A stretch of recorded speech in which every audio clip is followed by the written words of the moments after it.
All right, let's talk about the 6 reasons for unnecessary busyness in life. 6 reasons for unnecessary busyness in life. That's what I want to talk about today. I think that sometimes we forget to check in with ourselves and ask, is this the life that I really planned on living when I planned on living my life? But this busyness can creep up on anybody, no doubt about it. It's everything in our modern society is geared towards more, faster. They would say better, and it'd be great if it were better, but it's just a lot. Sometimes it's just a lot more and faster. And except one of the Facebook groups that I really enjoy being a part of is our minimalist lifestyle. And they just gave a notice that like 1,800 people had just joined in the last week or so. And I thought, that is wonderful. That is great because people are starting to wake up to this idea that do we want to our lives to be this full of stuff and this full of activity and this full of urgency or drama? But I thought I would share with you 6 reasons for the unnecessary business, at least for when it was in my life. And just to give you an idea of what my life looks like now.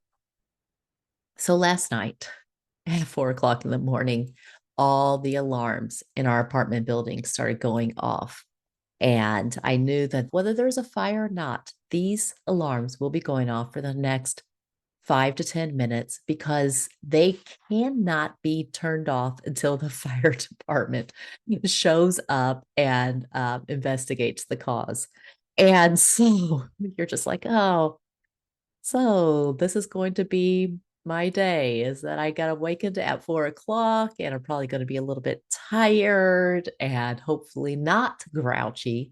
I do like to make sure that I get enough sleep.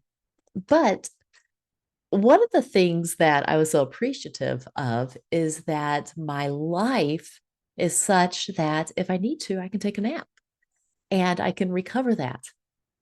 And and maybe you're saying, well, it must be nice. Your kids are grown. They're you're not responsible for making sure that they're fed and taken care of and they can handle themselves. Must be nice. Just take a nap whenever you want. And I would say, yes, it is. And also that it took a lot of intentionality to create this aspect of my life. And I did it while my children were still young. And so I remember telling another story. I remember when I was in college and I was working more than 40 hours a week and I was taking a full load of classes, 18, at least 18 credit hours at least.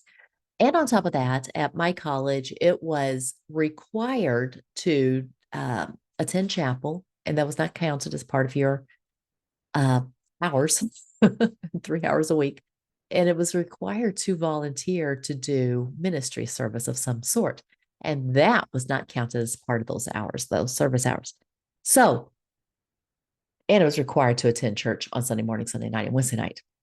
So, 40 hours a week of work, at least 10 to 15 hours of volunteer and ministry requirements on top of school and homework.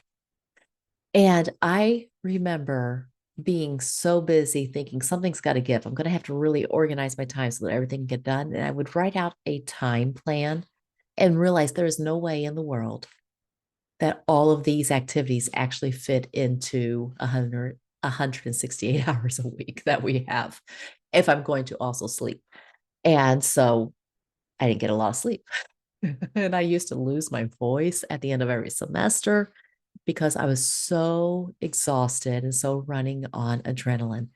And I remember thinking, if I survive this, I am never going to be this busy again. And I never was quite that busy again, but I got really close while my kids were young.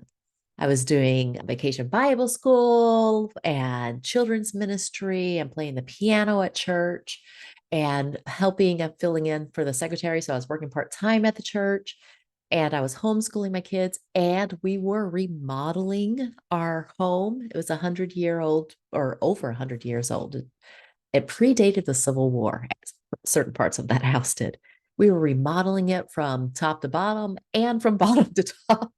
And on top of that, just to keep life really interesting, I got into gardening and making all my food from scratch and having chickens. So some of the busyness was unnecessary, but a let's just say all busyness was unnecessary. 6 reasons for the unnecessary busyness.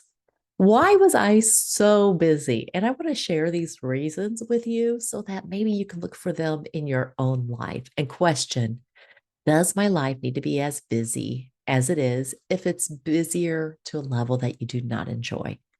All right. So here are my 6 reasons. Number one, because being busy made me feel important.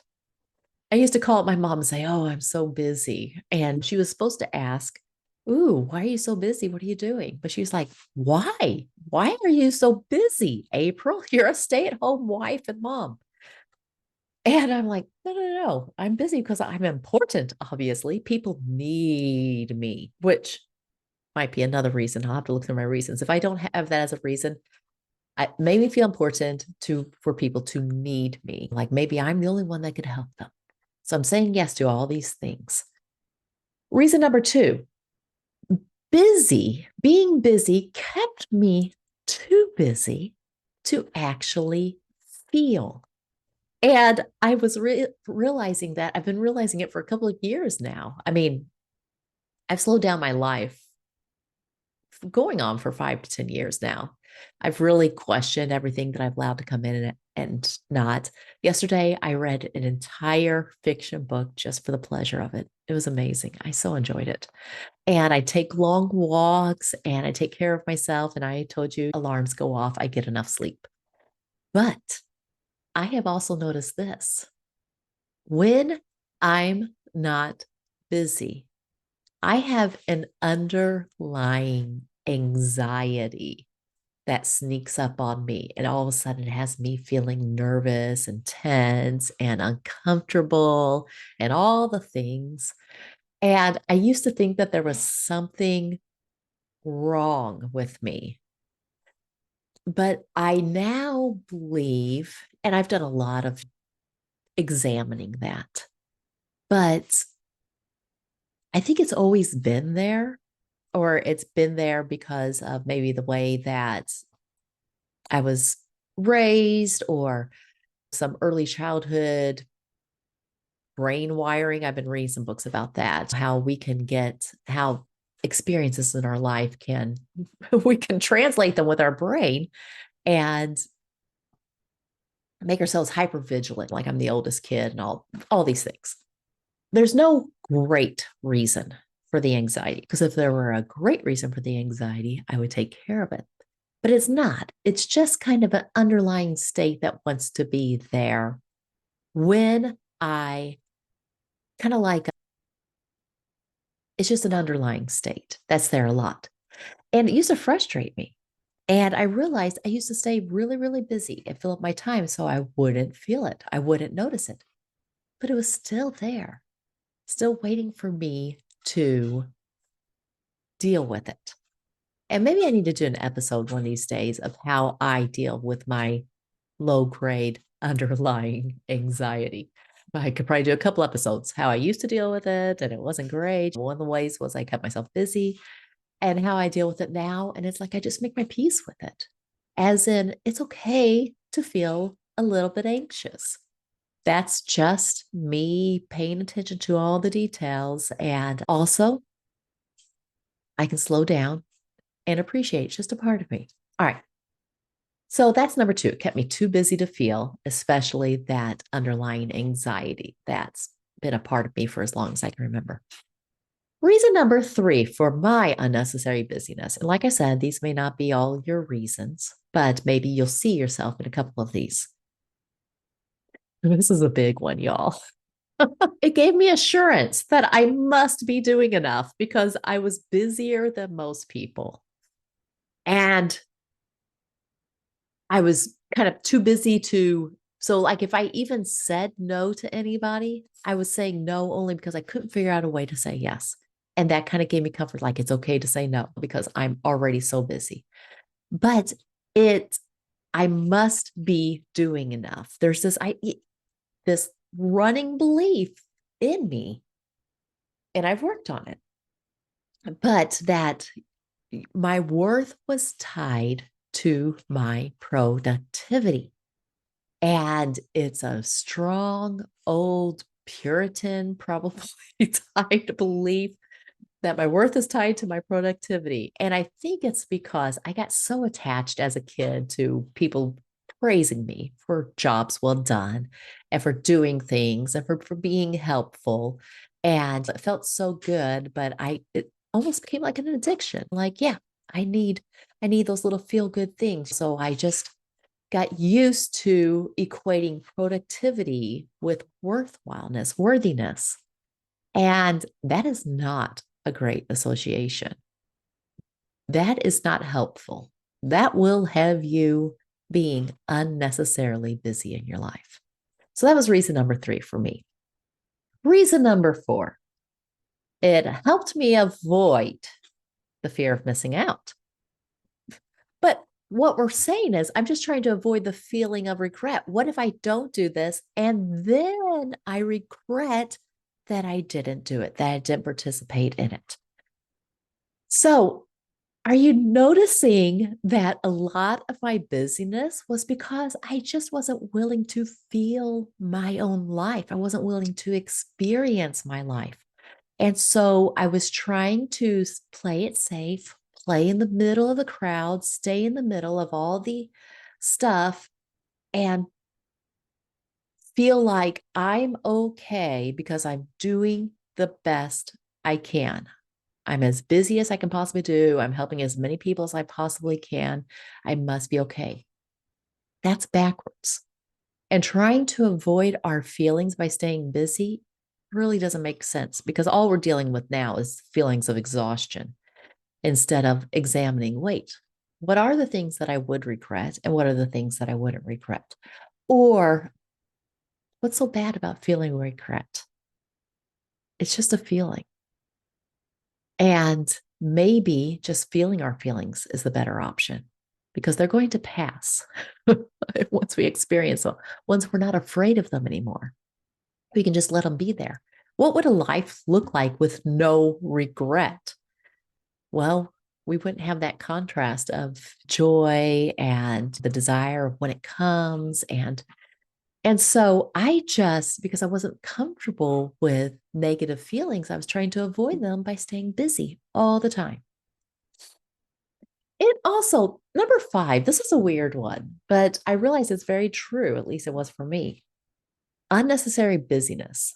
Six reasons I stayed busy. Reason number five was I had this passive, because I kept on telling myself this passive hope. It gave me passive hope of when things will slow down, when things slow down, like things were going to slow down on their own. But it felt good in the moment. It's like, oh, well, after this project is done, after vacation Bible school is done, after the kids are little, after the kids get potty trained, it'll be easier. After this is finished, after this missions conference is finished, it'll be easier. After I get these songs down for church, it'll be easier. After I get the garden canned, it'll be easier. Do you notice how when I was doing that, it was like I got to hang on to this passive hope that life will get better, which always makes us feel better, by the way. Believing that our future is better than our present actually does give us hope. It makes us feel better. But it wasn't active hope, it was passive hope. As in, when life gets better on its own, then I'll get to relax.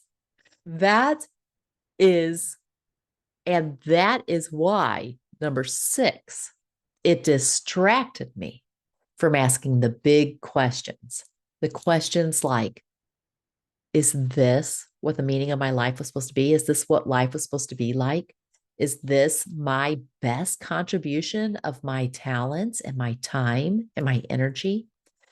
Or the really, really big question, why was I even created anyway?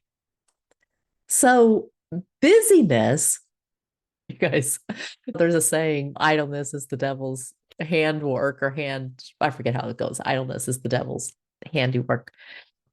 Busyness is, I think busyness is unnecessary busyness. We're just staying busy. There's always something grabbing our attention, something we can say yes to, something more we can do.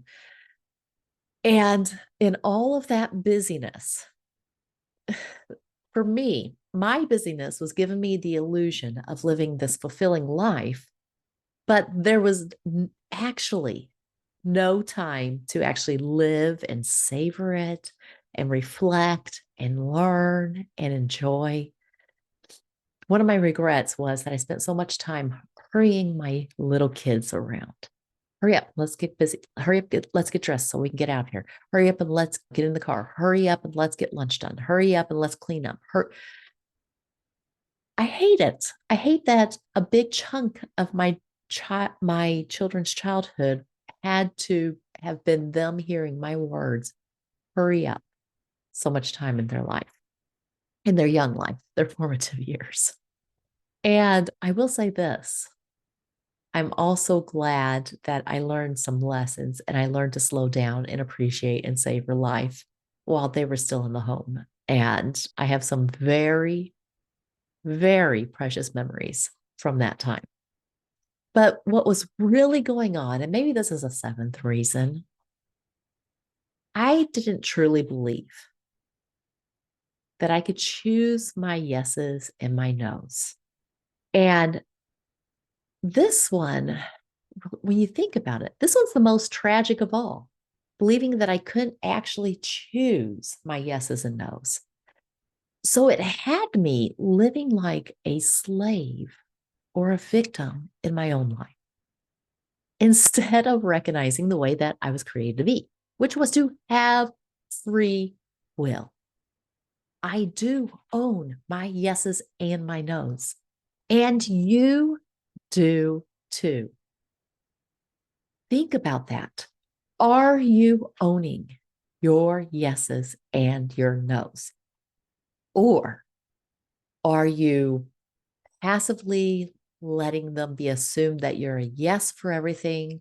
And what is that doing to you in your life? Is it having you needlessly busy? Is it having you not asking the big questions of what is it I want to do with my one wild, precious life? Is it having you maybe doing the things that you want, but never having time to enjoy and appreciate those moments in life? Appreciate your family, appreciate the blessings that God's given you. Is your life unnecessarily busy? And if it is, do any of these reasons resonate with you too? But at the end of the day, how do we get rid of unnecessary busyness? Well, we got to own those yeses and nos. We've got to look at our own life and say, what is my purpose? What are my priorities? What are my values? And then choose our yeses and our nos according to that. So I hope this has helped you.